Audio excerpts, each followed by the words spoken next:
అందరికీ నమస్కారం. అందరికీ సంక్రాంతి శుభాకాంక్షలతో మీ ముందుకు వస్తున్నటువంటి ఈ వీడియో అందరూ చూస్తారని భావిస్తున్నాను. సంక్రాంతి అందరూ ఆనందంగా జరుపుకోవాలి. సంక్రాంతి అంటూనే ఒక వింత వెలుగు.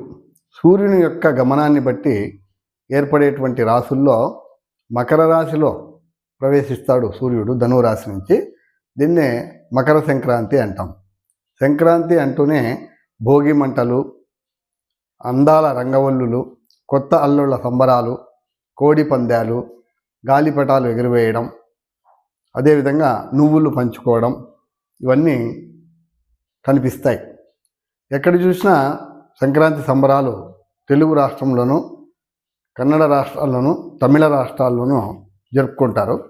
తమిళం వాళ్ళు పొంగల్ అని అంటాము. అదేవిధంగా తెలుగు వాళ్ళు, కన్నడ వాళ్ళు దీన్ని సంక్రాంతిని పిలుస్తారు.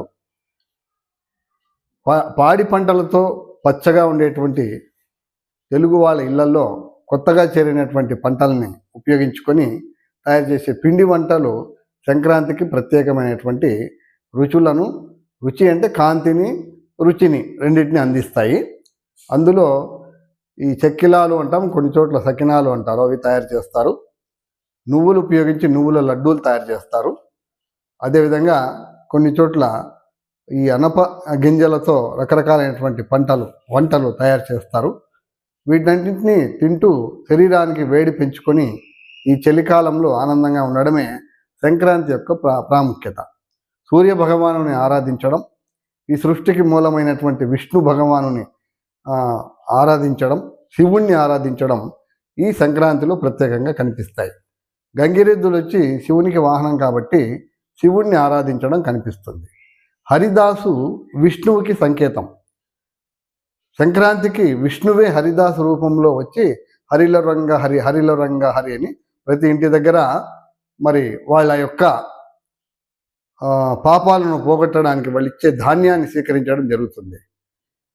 ఆ పైన పెట్టుకున్నటువంటి పాత్ర, హరిదాసు కింద ఉండేటువంటి పాత్ర గుమ్మడిని పోలి ఉంటుంది. అది భూమికి సంకేతం. కూష్మాండం అని అంటారు మన యొక్క గుమ్మడికాయను. ఆ గుమ్మడికాయను దానం చేస్తే భూమిని దానం చేసినంత పుణ్యమని చెప్పబడి ఉంది. మరి కొన్ని గ్రంథాలలో సంక్రాంతి గురించి ప్రత్యేకమైనటువంటి వివరణలు ఉన్నాయి.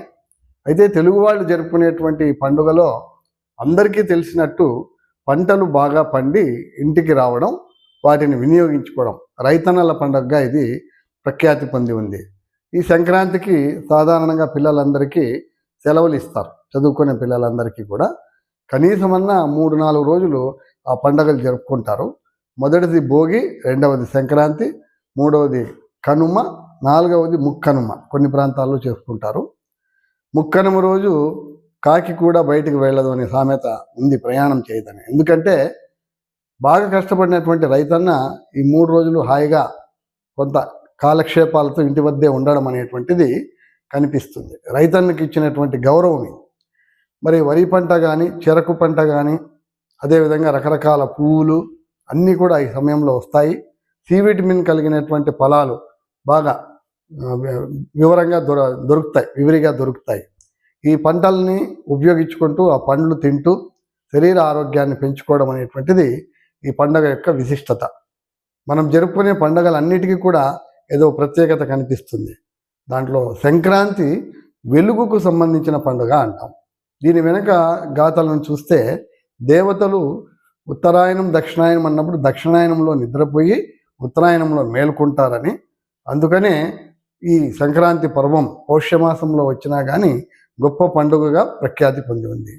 మనకు తెలిసినట్టుగా ముక్కోటి ఏకాదశి అంటూనే ముక్కోటి దేవతలు భూమికి వస్తారని అనుకుంటాం. ధనుర్మాసం చివరి భాగంలో అక్కడ ఆండాళ్ళ అమ్మవారిని అర్చించడం జరుగుతుంది. ఆండాలంటే మహాలక్ష్మి.